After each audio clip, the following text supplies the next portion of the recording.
Raidījums top Latvijas Universitātes Sociālo zinātņu fakultātē.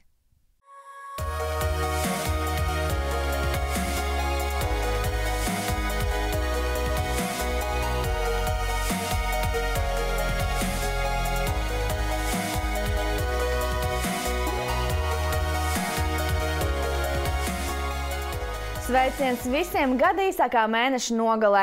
Lai gan agrāk februāru uzskatījām par to pašu ziemīgāko mēnesi, tad šogad viņš mūs krietni pievīla, jo ziemu, var teikt, vispār neizbaudījām. Bet, atklāt sakot, man tie rudenīgi pavasarīgie laikapstākļi patīk daudz labāk. Bet neesam jau Māris Grigals, kurš diskutē par laikapstākļiem, tādēļ liksim to pie malas. Tieši tā. Neatkarīgi no tā, kādi laikapstākļi, Kivī turpina savu darbu un katru nedēļu sagatavo jums 4 jaunus, informatīvi izklaidējošus sižetus. Kādi tie šonedēļ, tūlīt redzēsiet. Alga aploksnē. Ja darbinieks piekrīt tam, kad viņam ir aploksņa alga, viņam, protams, jārēķinās ar to, ka no valsts puses viņam nav nekādu sociālo garantiju. Ceļš līdz ārsta kabinetam.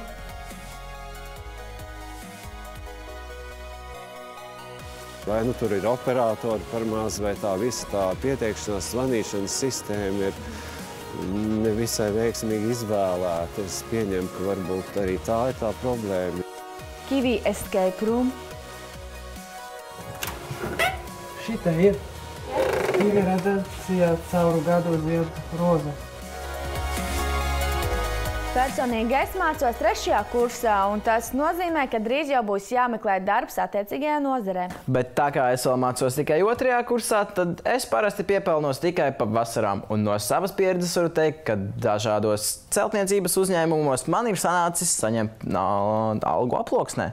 Un šajā brīdī valstī tiek veidot ēnu ekonomika. Par to arī parunāsim nākamajā sižetā.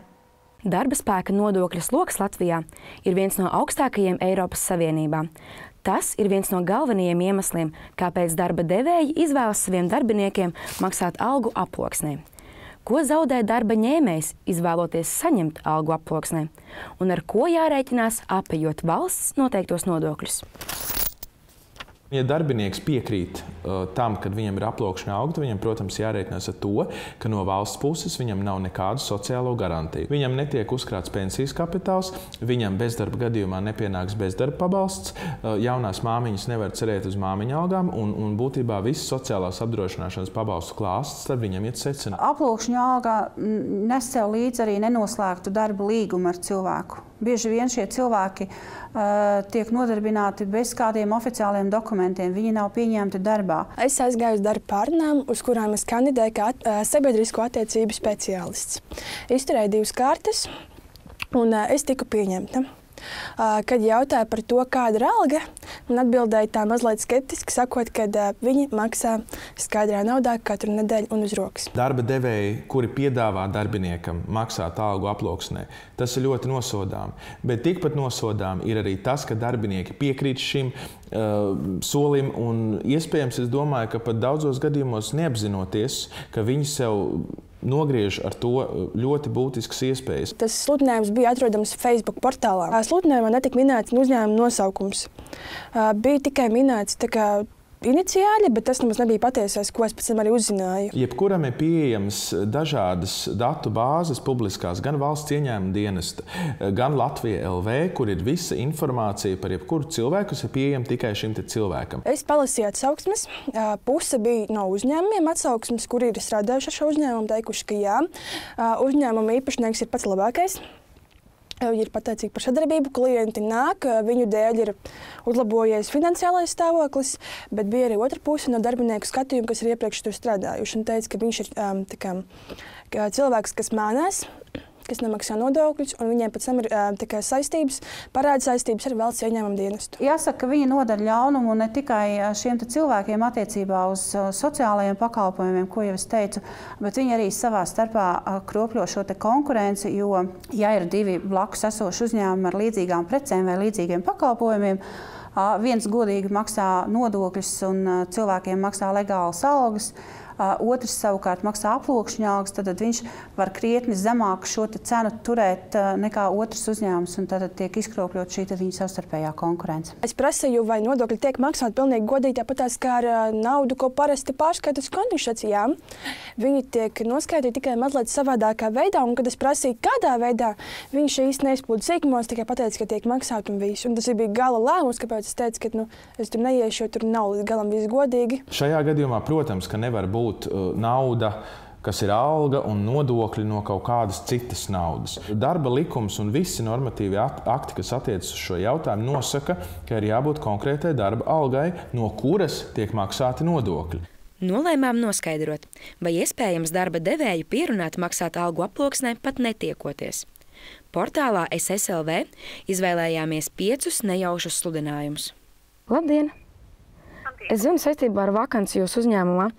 Pirms es sūtu CV, es gribēju noskaidrot, ir tāda lieta, ka šobrīd saņem bezdarbnieka pabalstu vēl 3 mēnešus, un tad... Mums ir nevajag oficiāli. Atsūtiet lūdzu savu CV, mēs jums uzzināsim, ne? Jā, bet vienkārši, lai netērētu savu laiku, es gribēju jau noskaidrot laicīgi, vai tas vispār būtu iespējams. Jo, ja nē, tad man nav jēgas. Pa telefonu neviens nerunā tādas lietas. Tur nav problēma, jo tur ir tā, ka... Īsumā uz doto momentu ir tā, ka es pats nodarbojos ar mājaslapu izstrādi pats par sevi, un tur visi sādi arī parādās. Domāju, ka par to mēs varam apspriest, jā. Domāju, ka mēs varam apspriest to. Es jums parzvanīšu, jā. Es jums parzvanīšu, un tad varbūt es apspriedīšu jautājumu ar kolēģiem, jā. Jā. Ja mēs parasti tā nedaram, jā. Mums visi iet oficiāli, jā. Var skatīties, jā, kaut ko, nezinu. Principā kaut ko var domāt, jā. 2 no 5 uzņēmējiem bija gatavi diskutēt par iespēju izmaksāt algu aploksnē. Tomēr priecē fakts, ka vairāki uzņēmēji man kā potenciālajam darbiniekam algu aploksnē izmaksāt atteicās. Es aicinātu pašus cilvēkus tomēr būt ļoti, ļoti apdomīgiem, nepiekrist šiem te uzņēmēju piedāvājumiem, saņemt vai daļu algu aploksnē vai visu algu aploksnē. Es domāju, ka nevajag riskēt, jo tu nekad nevari zināt, cik tālu tas viss var aiziet. Sekosim līdzi saviem nodokļiem, būsim godīgi un dzīvosim tādā valstī, kādā mums tiešām būtu pašiem lepnums dzīvot. Runājot par aploksņa algām, veidojas sava veida aburtais loks gan no uzņēmēja puses, gan no paša jaunieša. Ja pat jaunietis vēlas strādāt likumīgi, tas nozīmē, ka vecākiem viņš ir jānoņem no apgādājumā statusa, kas uzreiz rezultējas tajā, ka viņiem tiks atņemti nodokļu atvieglojumi un uzreiz iegūtā alga samazināsies. Bet kas tad tas par darbu, ja tev nav veselības? Un brīdī, kad mēs jūtam, ka pieklibo mūsu veselība, nevienmēr mums spējas palīdzēt ģimenes ārsts. Šādos brīžos ir jādodas uz kādu slimnīcu, kur tiek veikta specifiska aprūpe. Un šajā brīdī var rasties problēmas. Kādas tās ir, par tām parunāsim tālāk. Dažreiz tā šķiet kā neiespējamā misija. Tik vienkārša lieta, kā pierakstīties vizītei uz konsultāciju pie ārsta. Par savu ceļu līdz ārsta kabinetam vairāk mums stāsta Viktors Freibergs. Es zvanīju apmēram 3 dienas, katru dienu diezgan daudzas reizes. Un apmēram līdz stundai es pirmā dienā izturēju. Un ik reiz, kad es zvanīju, man visu laiku tur skan tā mūzika, un viņš tā balss operātora automātiski atbild vai paziņo, ka jāgaida būs iespējams vairāk nekā 15 minūtes, kaut gan es jau biju gaidījis 15 minūtes, bet tas teksts tur, man liekas, nav. Viņam citi teksti, es domāju, tur vienkārši nav. Labdien! Jūs esat piezvanījuši uz Rīgas Austrumu Kliniskās Universitātes slimnīcas tālruni. Lūdzu, izvēlieties sarunas tematu. Ja vēlaties pierakstīties uz konsultāciju vai izmeklējumu, vai atteikties no pieraksta, nospiediet taustiņu 1. Klausīties to garlaicīgo mūziku, kur, paldies Dievam, vēl nav rekviējums, bet kaut kas tāds pa vidu starp rekviējumu un šūpuļdziesmu, kur man vienkārši ir līdz kaklam. Uzreiz varu atvainot un gribu atvainoties, atvainojos par šādu iegadījumu. Tāda ir par tādu situāciju. Ikdiena mēs atbildām pa telefonu, ir aptuveni 1500 zvanu. Arī e-pieteikumus pa dienu atnāca no 50 atkarībā no gada laikā no dienas nedēļas līdz pēdējai februāra situācija bija 1500 e-pasta dienā. Un cilvēki, kuri apkalpo arī zvanus, viņam arī ir uzdevums arī apkalpot e-pastus. Tas nozīmē, ka mēs to darām praktiski paralēli. Kopā dienā strādā 12 cilvēki. Vai nu tur ir operatori par maz, vai tā visa tā pieteikšanās zvanīšanas sistēma ir nevisai veiksmīgi izvēlēta. Es pieņemu, ka varbūt arī tā ir tā problēma. 3 dienas es pūlējos sazvanīt viņus, un šoreiz man neizdevās. Vienreiz man izdevās pēc 2 dienām. Tā situācija no vienas puses ir viegls risinājums, paņemt cilvēkus tik, cik viņi varētu atbildēt uz tiem zvaniem. Tas būtu visvienkāršākais risinājums, bet ir katrais cilvēks, kurš pieņems darbā, viņam ir, tas ir izmaksas arī slimnīca un arī valstī. Cilvēku skaitu mēs neplānojam palielināt. Telefona zvans gan nav vienīgais veids, kā iespējams pieteikties vizītei. Elektroniskais pieraksts ir tāds, ka tev ir jāizpild visas cēlas obligāti. Datums, laiks, ārsta, protams, vārds, uzvārds un ārsts, kas norīko, proti ģimenes ārsts. Bet tā kā es nezinu, vai tā dakteri, pie kuras man vajadzēja nokļūt, būs aizņemta, pieņemsim, 10. februārī 10:10 dienā, es uzrakstīju vienkārši februāri, nenorādot ne dienu, ne laiku. Un sistēma man neņem pretī. Ja es iesniegtu elektronisko pieteikumu ar tādu laiku, kad dakteri jau ir aizņemta, es vienkārši saņemtu atteikumu. Slimnīcas sistēma nepieļauj atkāpes, kas pacientiem atvieglotu pieteikšanos. Un tad vienīgais, kas man atlika, bija e-pasts. Uz e-pastu es aizrakstīju, tur es mēģināju visu maksimāli, ka man ir tāda un tāda terapeiti nepieciešama, pie kuras man ir jāpierakstās februāra 1., 2. nedēļā, ja nav iespējams, tad vēlāk. Atbildes nesaņēmu. Es saprotu, ka viņi neatbild, viņi zvana. Gaidītais zvans diemžēl netika saņemts. Tas nozīmē, ka visi mēģinājumi pieteikties konsultācijai cieta neveiksmi. Ko tas nozīmē pacientam? Jāiztiek bez tālākiem izmeklējumiem vai jādodas uz citu medicīnas iestādi? Tagad ir nākamais solis. Man ir jāmēģina tikt uz pierakstu vai maksas vai kāds bezmaksas. Tur tā starpība 21 eiro. Labi, tā ir nauda, bet es kaut kā tiek ar to galā. Ir iespēja, protams, ir tikt uz maksas pakalpojumiem, bet ir specialitātes un ārstiem, kur arī uz maksas pakalpojumiem, diemžēl arī ļoti grūti pieteikties. Tā es beigās, tad es nokļuvu pa maksu, jo šobrīd ir atvērti arī maksas pieraksti, kas nebija tad, kad es biju pagājušā gadā. Lielā noslogojuma dēļ slimnīca nespēja uzņemt visus pacientus. Daudziem neatliek nekas cits, kā vien pacietīgi gaidīt, lai nokļūtu pašu izvēlētās medicīnas iestādes speciālista kabinetā. Kad cilvēks stāv reģistratūrā un stāv tā rinda ārā pa durvīm uz ielas, es nekad neesmu tur tādu rindu vispār redzējis, un es nevaru paskaidrot. Acīm redzami, ka ir kaut kas visā šajā ārstēšanas sistēmā.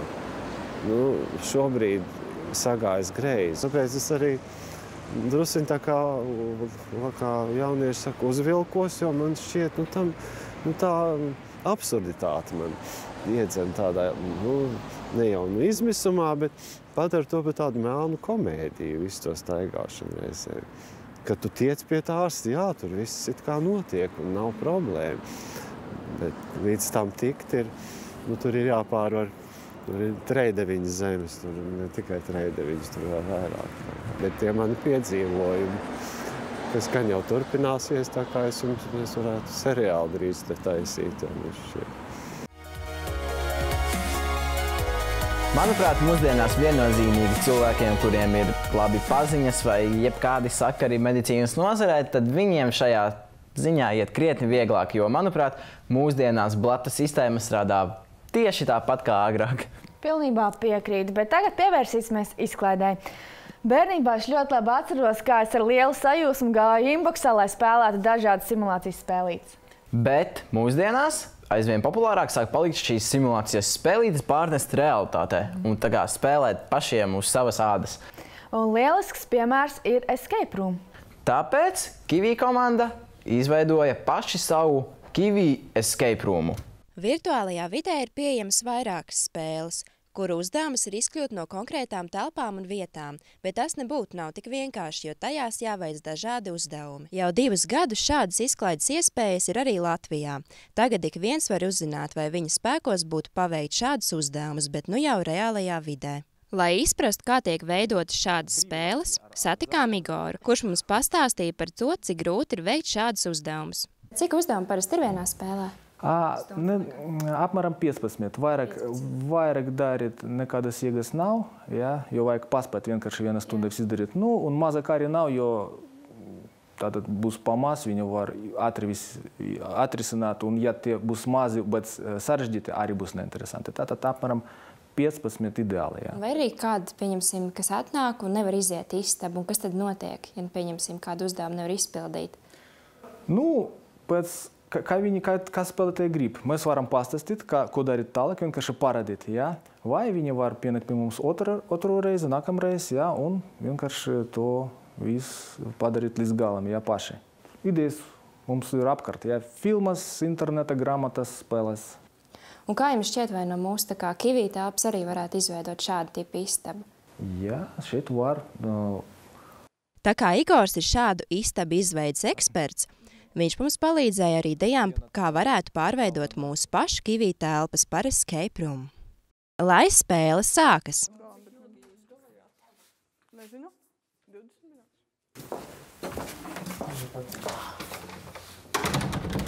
Sveicināti Kiwi redakcijas biedri! Jūs sagaida 5 uzdevumi. Lai izkļūtu no redakcijas, jums tiek dots 30 minūtes uzdevumu veikšanai. Bāc!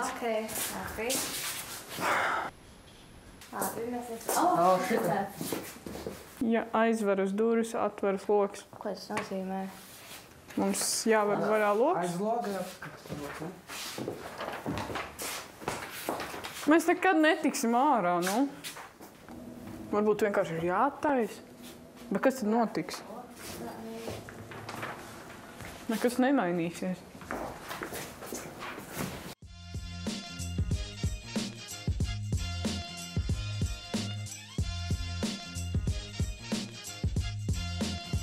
Iespējams, ka zīmīti ielikt priekšā. Kur? Šito iedien tajā plastmasas katariņā. Šitā ir. Kiwi redakcijā cauru gadu zied roze. Roze? Tur ir roze? Spalodzes ir roze? Viņa bija šeit. Rekur. Jā.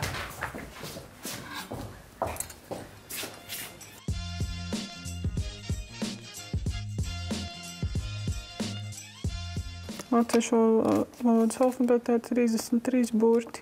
Ak, Dievs, labi. Skaitam. 17. A, B, C, C, D, E, F, G, G, H, I, H. 17. Jā, H. Jā. Paganē, tas bija 12. A, B, C, C, D. Mums vajag kur pierakstīt. Jā.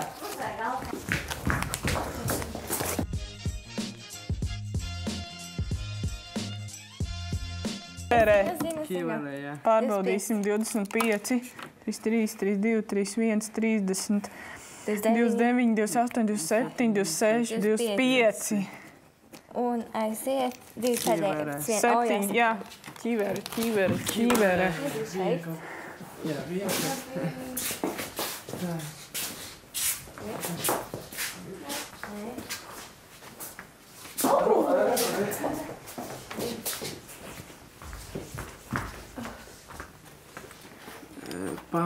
Palīdz organizēt Kiwi darbu. Parād. Tāfele. Palīdz organizēt. Ok. Šitā.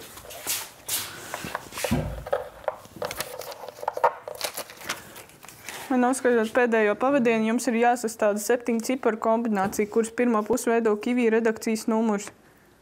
Sociāla zinātņu fakultātē. Kabinets. Kāds zini? 421. Jā, 421. Laikam bieži zināts. Jā. Otru daļu veido gads, kurā tiks dibināts. 2000.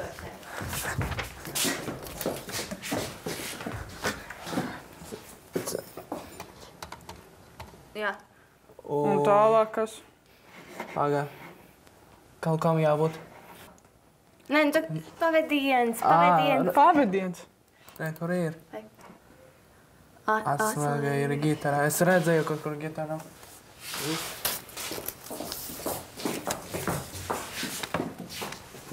Nē, kur ir? Tur kaut kas ir iekšā? Jā. Ak, Dievs, beidzot!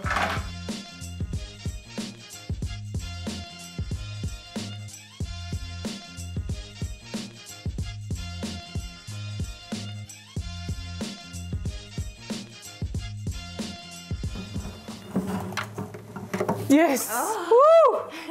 Dabūjām. Malači. Es ceru, ka tā ir īstā. Jā! Jā! Secinām, ka Kiwi Escape ir izdevies veiksmīgi, bet paredzēto 30 minūšu vietā dalībniekiem tas aizņēma vien 16 minūtes. Sveicināti skatītāji! Mani sauc Krista un es esmu Kiwi reportiere. Nesen manai mūzikas grupai, jeb duetam Karma, iznāca jauns singls Ready, Steady, Go, kuram arī ir tapis mūzikas videoklips, kuru filmēja un montēja mūsu bijušais Kiwi biedrs Raitis Bērziņš.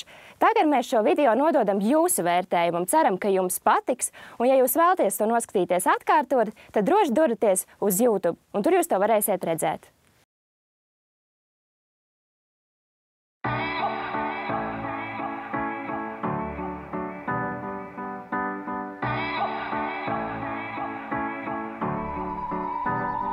She wakes up from the night of her prayers. You nearly find her, be a chaser. She walks down the memory lane with all the boys she drove insane. You are standing across the street. She can't find an air to breathe. They were there for pleasure and pain. Now the clouds won't ever rain. You wanna know, you wanna hear that all you do is perfection. You wanna feel was utter deception. You told me I'm so crazy, but I just fell in love. You wanna know, you wanna hear that all you do is perfection.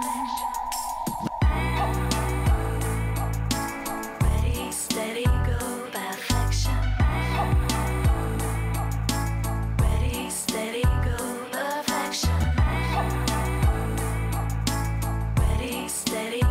perfection. Ready, steady, go. Tonight they both will find the reasons. They're pondering like ghosts this season. They were high on the voltage bar, and she tripped, they were on fire. You are standing across the street. She can't find an air to breathe. They were there for pleasure and pain. Now the clouds won't ever rain. You wanna know, you wanna hear that all you do is perfection. You wanna feel, have no fear. Your past was utter deception. You told me I'm so crazy, but I just fell in love. You wanna know, you wanna hear that all you do is perfection. You wanna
Laiks doties nedēļas nogales izklaidēs un atpūtā.